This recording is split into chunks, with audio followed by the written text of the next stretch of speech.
4. Бурхан халдуунд нутгалсан нь. Тэмүүжин ихтэй залгасны дараа гарч ирэн дүү нартайгаа уулзсандаа бэлгүүтэй газар хоёр үзэгдэх үгүй тул сонирхон асуулаа. Хонгодны минлэг тайжуудын цэрэг ирсэн даруй бэлгүүтэй газар хоёр нэхэх цэргийг аван очоод замдаа эзний 8 шаргаагтыг хулгаад алдав. Эзний ирснийг сонсоод цэргээ эргүүлж явуулаад тэд хоёр хэдэн мордныг авч зам хуваан ирэхээр очив гэлээ.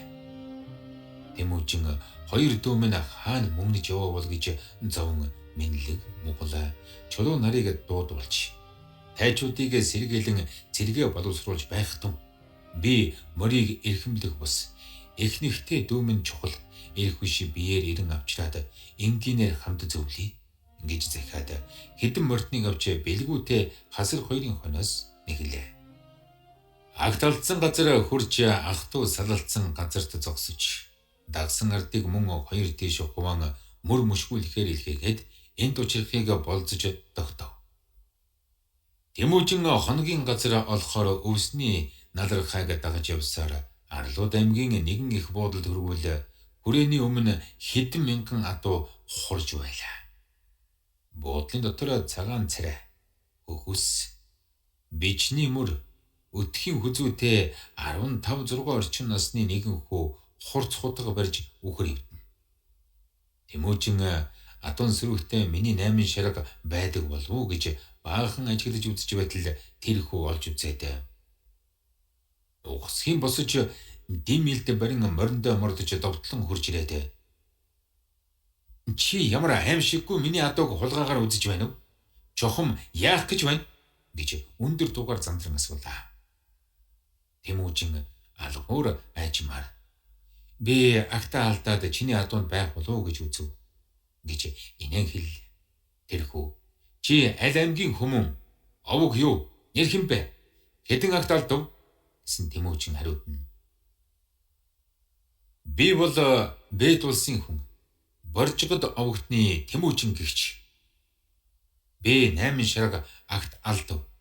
Ирхэн манд чи сураг сонсов. Тэрхүү Тэмүүжин гэх нэрийг сонсоод царайд нь баярын байдал илрэн. Сураг сонсхийг байтугай нүдээр мөн үзв гэж Тэмүүжнийг шинжин үзжээ. Байц би чамаас хэдэг үг асууя. Хүн бүгд чамааг тэнгэр сэхүүснаас олсон тэнцчгүй агуу хүчтэй гэж түрхрэн хэлэлцэн.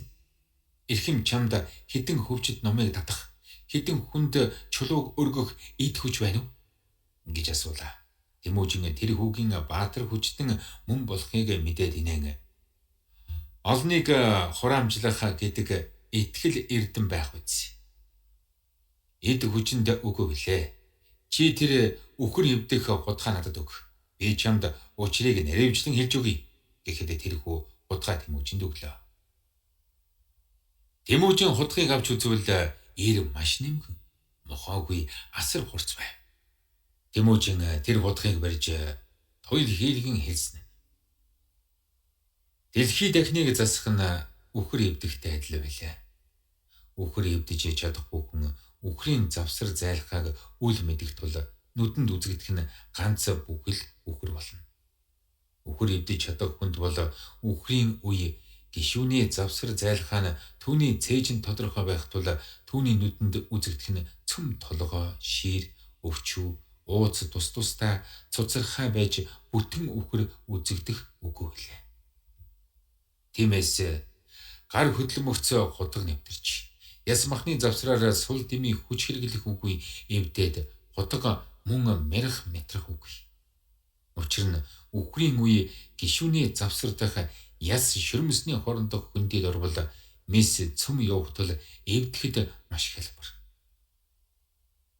Хэрвээ үхэр эвдэхийг үл төсөөлөгчд бол нэг үхрийг эвдэхэд 10 худаг хэрэглэвч мөн чадахгүй бөгөөд өдөн ясыг арга буюу сүхээр завчхад хүрэх тул хүч сүйтгэх болно. Дэлхий дахин гихч үлгэрлвэл үхэртэй адил. Дэлхий дахныг засах нь үхэр эвдэхтэй адил. Дэлхий дахны ёс зүйн үхрийн ясны цай завсар адил. Дэлхий дахныг засах арга ухаан нь хутганы эр мис адил. Дэлхий дахны олныг хураамжлах нь итгэмж эрдэмд байх биз. Эд хүчинд байх болсон. Энгийн үгэнд сүүжиндээ эдтэй нэгээх нь бие зарна, сэтгэлдээ эдт нь түмэн хүнийг зарцлана гэж.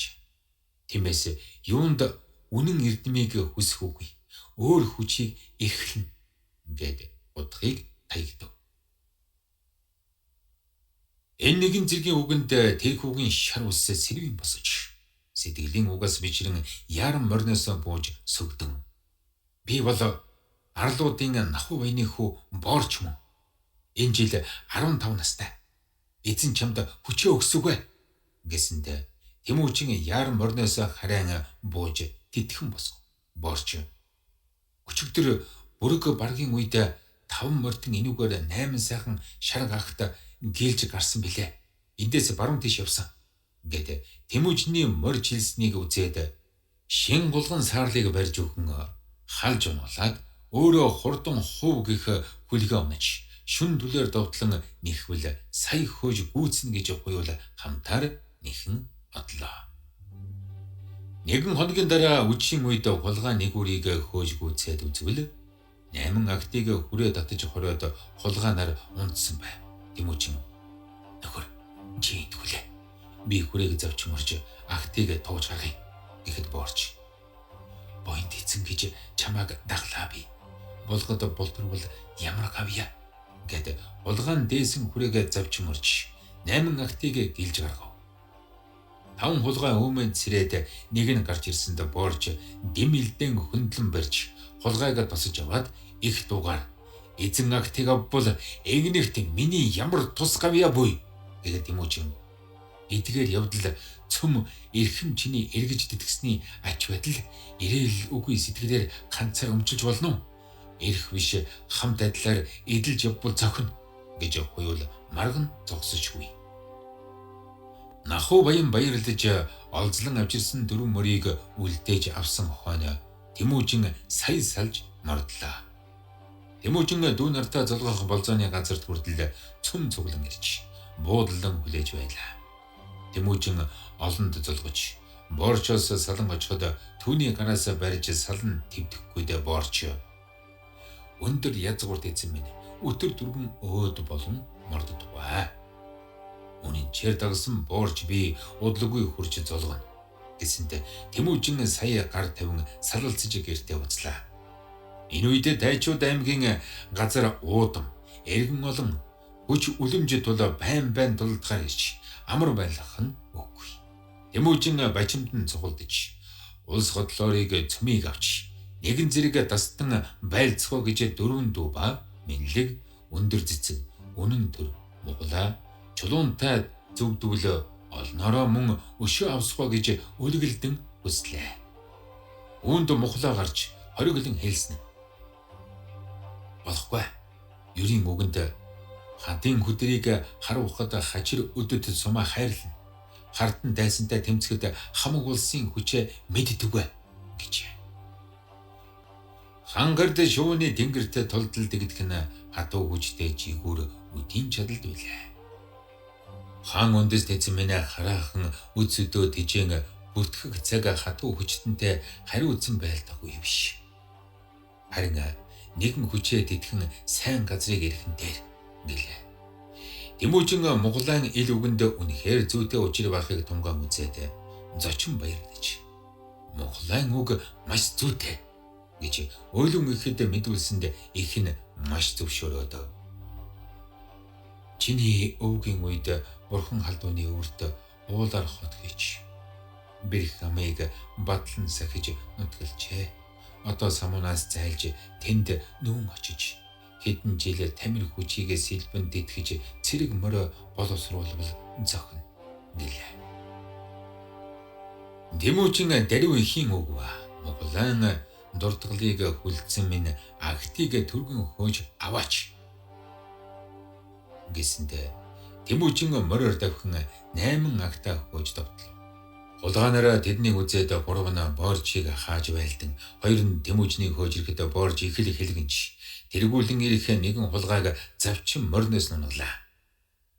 Тэмүүжин 2 хулгайн хөөж ирэхийг үзээд зэв онлон морио эсэргүүлэн бэлтгэж байсан тул ойртож ирэхэд нумаа дүүртэл татаж харавсанд өмнөх хулгаан зулаа оногдож араараа таварцгалан унлаа. Хойно хулгаан их л аюуч. Яар морио эргүүлэн хойш буруулахад Тэмүүжин гэдрийг хон очоод бас нэг зэв онлон нарийн нугаар нь шууд татан харан унаглаа. Нөгөө хоёр хулгай үүнийг үзээд цус хэмгэрч гар өхөн самуурсанд боорж дийлсэн хүчинтэй илдээ эргүүлэн бас нэг хулгаан толгойг тас завчин унглаа. Үлдсэнийг хулгай цус дэлбэртэл аюуч. Боорчин дэм илдийн доогуур шурган гарч нисхмэд буруулан дутаа. Боорч морио ухсхийн нэхэж очиход Тэмүүжин өндөр дугаар бид агтай холбол барав буруулсан хулгайг бөөнөх гэж хориглон зогсооч. Хоёулаа 8 ширхэг агтаас гадна хулгайн 4 сайн мөрийг гэлж ирвэ. Нахуу баяны гэрт ирвэл нахуу баян хүүгээ эргэж ирсэнд баярлаж Тэмүүжнийг хэн ямар хүн бэ гэж асуув. Боорч зүү зүүгээр хэлж өгсөнд нахуу баян эсрэг хандан инээж буруу хандан барааж Тэмүүжнийг хонуулан хүүгийн хэн зүгс хэмээн. Өнгөт боржгодын өшөөт нь үлэмж Тэнгэрлэг Тэмүүжний тэмцэл нь олон гэж сонссон билээ. Хүүчи сэрэмжлэн байж хань гэсэнд Боорч өшөөт нь үлэмж боловч өндөр язгууртан биш үү? Тэмцэл нь олон боловч Тэнгэрийн үрсвэлээ. Ханилан байж мэдээ гэлээ.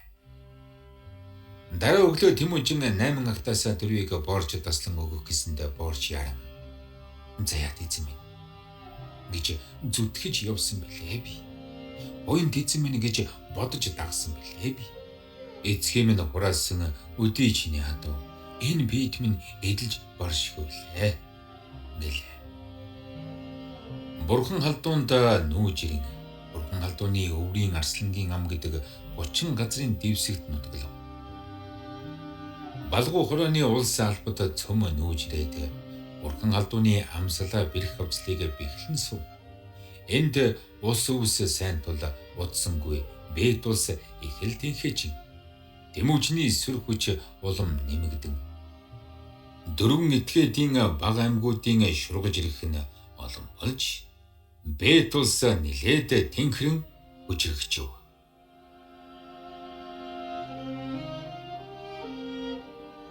Бурхан халдууны амнаас эхэлсэн энэ түүх хэрхэн дэлхийг донслогсон их хүч болж хувирсныг дараагийн бичлэгээс үзээрэй. Мухалай жанжны мэрэгэн үг Чингис хааны хувь заяаг өөрчилсөн. Түүний дараагийн алхам юу байсан бол тайчуудын эсрэг тэмцэл дөнгөж эхэлж байна. Дараагийн бичлэгт бид энэ нууцлаг тэмцлийг илчлэнэ. Энэ бол зөвхөн эхлэл. Дараагийн бүлэгт жинхэнэ тулааны морин туурай нэжигнэ. Хэрв энэ түүх танд сонирхолтой санагдсан бол дараагийн бичлэгийг бүү алдаараа нуугдсан үннийг бид илчилсээр байх болно.